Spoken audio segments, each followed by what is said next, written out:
किस्सा canteen season 2 episode 4 धर्म cottage की कहानी।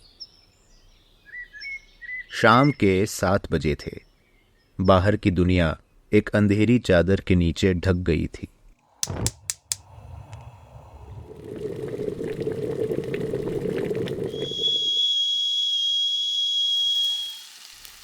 स्टोव पर कॉफी और ब्रेड टोस्ट बन रहे थे और मेरे दरवाजे पर कोई पिछले कुछ मिनटों से टोका मार रहा था। मैं इस बिन बुलाए मेहमान की अर्जियों को अब तक अनसुना कर रहा था। हफ्ते भर के कामकाज और थकान के बाद मुझे बस एक ही दिन ऐसा मिलता है जिसे मैं सिर्फ अपना कह सकूं। इस फुर्सत और सुकून भरे 24 घंटों में मैं किसी और से मिलना जुलना, किसी से दुख दर्द बांटना पसंद नहीं करता। मैंने सोचा कि थोड़ी देर में जो भी दरवाजे पर है थक कर खुद ब खुद लौट जाएगा।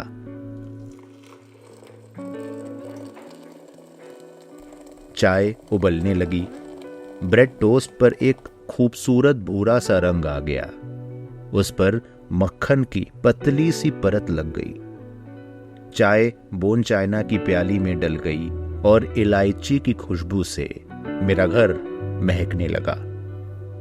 बाहर चांदनी रात दूर पहाड़ों पर एक हल्की सी रोशनी फेंक रही थी। बगीचे में सोते हुए फूलों पर ओस की बूंदें बन रही थीं। अगले टीले पर गवर्नमेंट के सर्किट हाउस और नीचे नदी के किनारे बने नए रिजॉर्ट में ठहरे मेहमानों के हंसने खेलने की आवाज जुम्बिश-ए-आब की तरह मेरे कानों तक आ रहे थे। टीवी पर किसी दूर मुल्क के पागल राजा की कहानियां बताई जा रही थीं और मैं कंबल में अकेलेपन का लिबास ओढ़कर सोमवार का इंतजार करने लगा।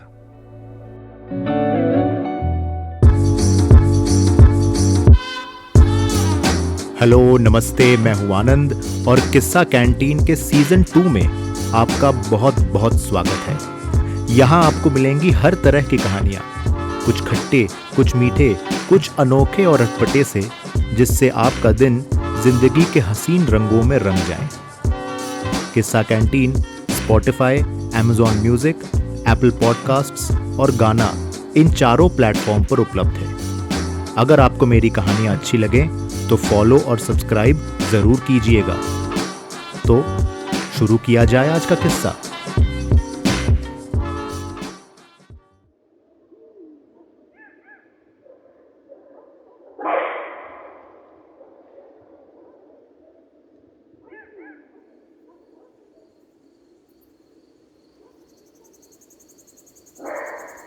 हिमालय के छोटे शहरों में नींद और ठंड दोनों बड़ी जल्दी आते हैं। देखते देखते इतवार का दिन खत्म हो गया और मेरे अंदर कुछ ऐसी थकान लौट आई जो इस दुनिया के रीति रिवाजों में फंसे नौकरी करते हुए इंसान को ऑफिस के पहले महसूस होता है।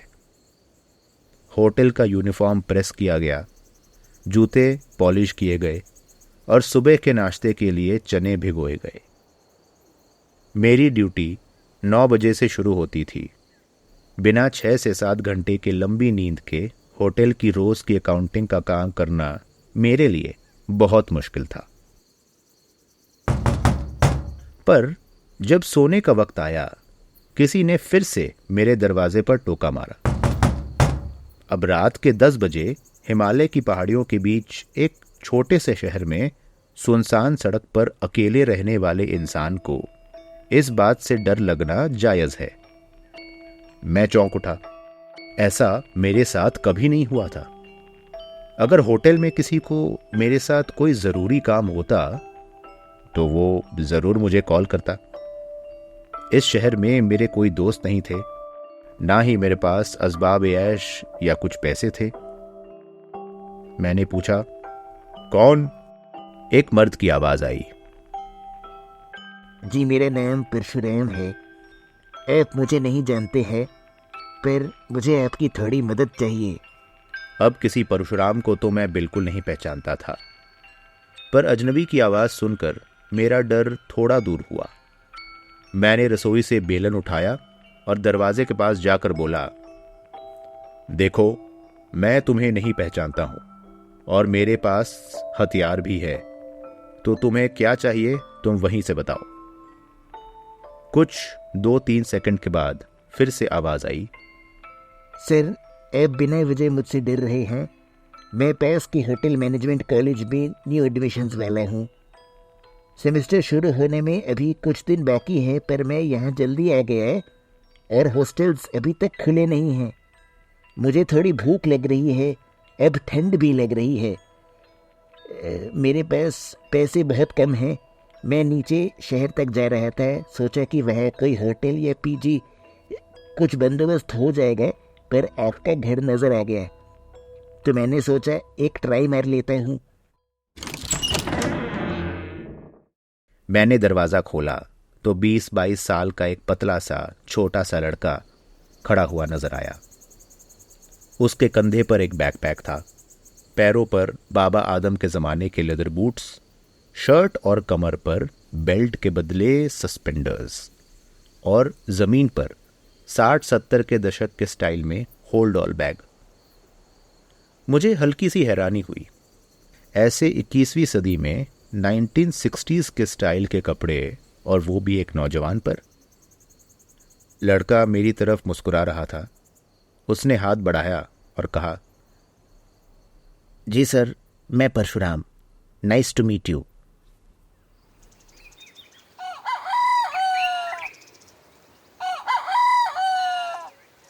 थैंक यू सर, मैं शाम को लौट आऊँगा। Best of luck in the office sir. Parshuram master एक छोटा सा सल्यूट मारकर निकल पड़ा। सुबह हो गई थी, ड्यूटी पर रिपोर्ट करने का वक्त आ गया था। कल रात मैंने परशुराम को कुछ दिनों के लिए आउट हाउस में सोने की इजाज़त दे दी थी। मेरा दिमाग मुझे चेतावनी दे रहा था कि तुम अकेले रहते हो, ऐसे ही किसी अजनबी नौजवान को अपने घर में रहने देना अक्लमंदी का काम नहीं है। पर फिर उस छोटे से स्टूडेंट को देखकर मुझे दया आई। उसमें एक मासूमियत थी जो मुझे भा गई। और अगर देखा जाए तो आउट हाउस घर से अलग है। मानो परशुराम के मन में कोई गलत मतलब हो तो उसे दरवाज़ा तोड़ के आना पड़ता, और मुझे पूरा यकीन है कि उस छोटे से इंसान को मैं पूरी तरह काबू तो कर सकता हूं। तो खैर, अब मास्टर परशुराम मेरे आउट हाउस में कुछ दिनों का मेहमान बन गया। मैंने उसे इस शर्त पर रहने दिया कि मैं जब ड्यूटी पर जाऊं तो वो घर से निकल जाए, मुझे चाबी देकर जाए, और वो तब लौटे जब मैं लौटूं। अगले कुछ दिन ऑफिस में मेरे दिमाग में यही चिंता मंडराने लगी कि कहीं परशुराम मेरे घर से कुछ चुरा तो नहीं रहा, कहीं वो आउट हाउस में हमेशा के लिए रहने का इरादा तो नहीं कर रहा, वगैरह वगैरह। पर ऐसा कुछ हुआ नहीं। मैं जब ऑफिस से लौटता तो परशुराम खाली पांव पुराने जमाने के स्टाइल की फ्लैनल शॉर्ट्स में बगीचे पर काम करता हुआ नजर आता। मुझे गार्डनिंग का कुछ खास शौक तो नहीं है, पर एक साफ सुथरा सुंदर बगीचा किसे पसंद नहीं। एक हफ्ते के अंदर परशुराम ने मेरे बगीचे की सूरत ही बदल डाली। इसके अलावा उसने छत की टाली और ड्रेन में जमे कूड़े की सफाई की, आउट हाउस की बंद खिड़की के टूटे कांच को बदल डाला, टूटे लेटर बॉक्स की मरम्मत कर दी, और कई ऐसे काम किए जिन्हें मैं कुछ सालों तक छोड़ रखा था।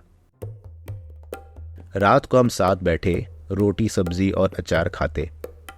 परशुराम मास्टर मुझे कई किस्से सुनाता, पर जब भी मैं उसे उसके परिवार के बारे में पूछता तो वो चुप हो जाता। वो कहता, जी, एक अनाथ लड़के की कहानी में आपको क्या दिलचस्पी होगी? बस यूं समझ लीजिए कि मेरा इस दुनिया में कोई नहीं रहा, सिवाय एक बहन के जो बहुत दूर रहती है और जिसे मुझ जैसे आवारा इंसान से मिलने की फुर्सत नहीं। लड़के ने अपनी इस छोटी सी उम्र में ही बहुत कुछ कर लिया था। उसने हिंदुस्तान के कई कोनों में काम किया था, कहीं बस स्टैंड में मूंगफली बेचने का काम, तो कहीं ट्यूशन सेंटर में क्लर्क की नौकरी। इस खाना बदोश जिंदगी का असर यही था कि मेरी तरह उसके भी कोई दोस्त नहीं थे। कहते हैं कि दोस्ती उम्र का लिहाज नहीं करती, सालों से अकेले रहने जीने वाले एक 40 साल के अकाउंटेंट ने एक 20 साल के यायावर से दोस्ती कर ली। जब उसका कॉलेज शुरू होने को आया, मैंने परशुराम मास्टर को हॉस्टल के बजाय मेरे घर के आउटहाउस में रहने की इजाजत दी। बाकी की कहानी अगली बार। सुनते रहिए किस्सा कैंटीन। तो कैसा लगा आज का किस्सा? किस्सा canteen Spotify, Amazon music, Apple podcasts और गाना इन चारों प्लेटफॉर्म पर उपलब्ध है। अगर आपको मेरी कहानियां अच्छी लगे तो फॉलो और सब्सक्राइब जरूर कीजिएगा। और हाँ, मुझे फीडबैक जरूर दीजिएगा किस्सा कैंटीन podcast@gmail.com पर। Please follow me on Instagram @किस्सा कैंटीन पॉडकास्ट। मिलते हैं अगली बार एक नया किस्सा, एक नई कहानी लेके। This episode was written, recorded and presented entirely by me, Anandroop Datta, with original artwork by Ritika Das. Thank you and see you next time.